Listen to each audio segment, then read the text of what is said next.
I'm going to teach you why we use variations for the Olympic lifts, and we're going to start right now.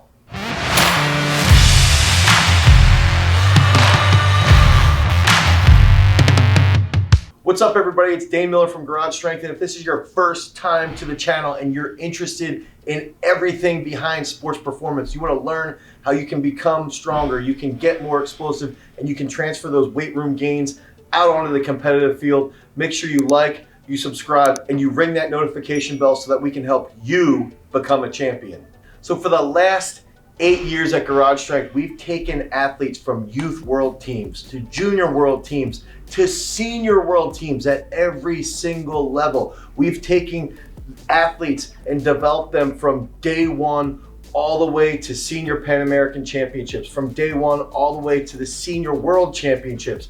And a lot of this has to do with our experience working with Norik Vardanian, learning from Norik and learning his technical work, learning from Zygmunt, learning from other coaches in the entire world, learning from Piros Dimas, and understanding why things like variations come into play with the world of Olympic weightlifting. So on top of all this, we get asked a question quite a bit.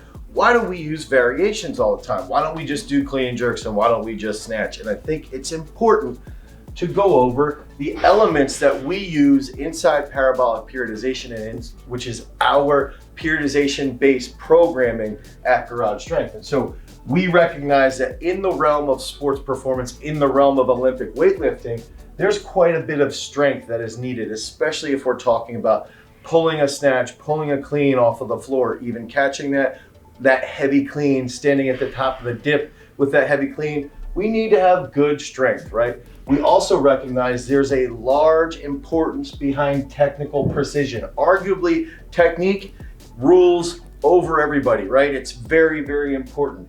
On top of that next thing, we've got to learn how to absorb force. We've got to learn how to take a clean, use that potential energy to our advantage as a weightlifter, and get out of the hole as rapidly as possible. We've got to have dynamic trunk control. We forget that in weightlifting, dynamic trunk control is just as important as any other element.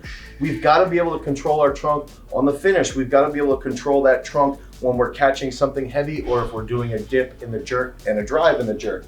And on top of that, we've got to have rapid recruitment. We've got to be able to coordinate our body as fast as possible, and we've got to be able to do that overhead if we're in the snatch, or if we're in the split jerk, or the power jerk, or the squat jerk. We've got to be able to recruit rapidly so that we have a solid co-contraction in our shoulder girdle so that we can stay healthy and improve our technique over time.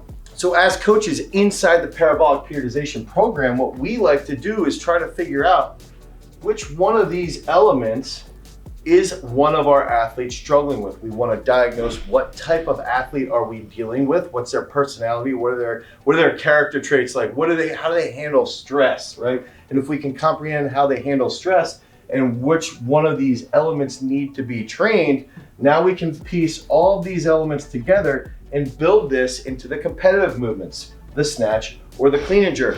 So some athletes are very, very strong and they're very good athletes all the time. They can come in and they can hit heavy snatches, heavy clean and jerks, and they can improve dramatically over time. But there always comes a point where the intensity beats them up, or the load beats them up, or the overuse because of the consistent movements all the time tends to beat them up. And what we've found with variations is now we can pinpoint which one of these elements is a weakness for that specific individual. And when you take that element, if it's a strength problem, we know we can use variations like snatch pulls, or a snatch from a deficit, or a low hang snatch. We know if there's a technical precision issue.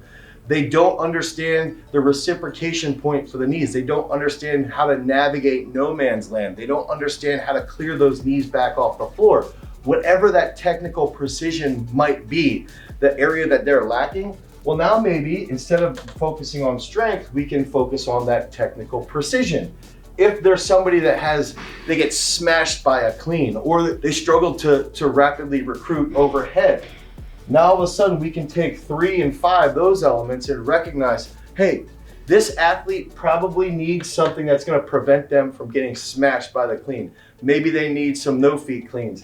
Maybe they need some power snatches or some power cleans or some two box cleans, anything that's going to teach them how to absorb that force rapidly without getting crushed by that clean because the bar is getting a little bit loopy. And if we have somebody who maybe they dip forward or they sort of rock back and forth with their trunk, they lack that trunk control. Now we can take these elements, understand how they all factor into those competitive movements, and then on top of that, we can create variations that feed these key elements, and then they're carried over to those competitive lifts. So as coaches over time, we've got to learn what type of athletes are we dealing with. That's why we have our athlete reactive analysis. If you want to download that, that's down in the description.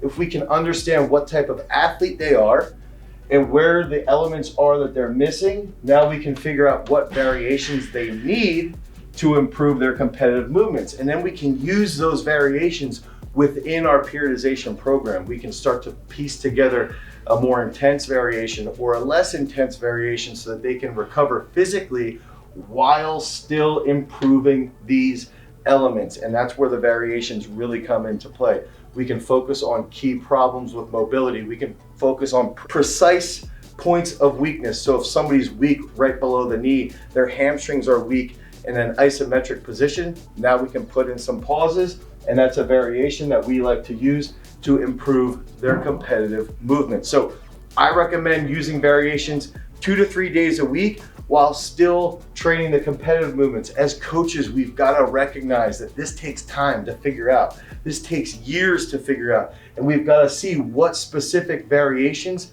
do really well with specific types of athletes and what specific variations do poorly with specific types of athletes, and then learn from that information. Use our athletes to learn.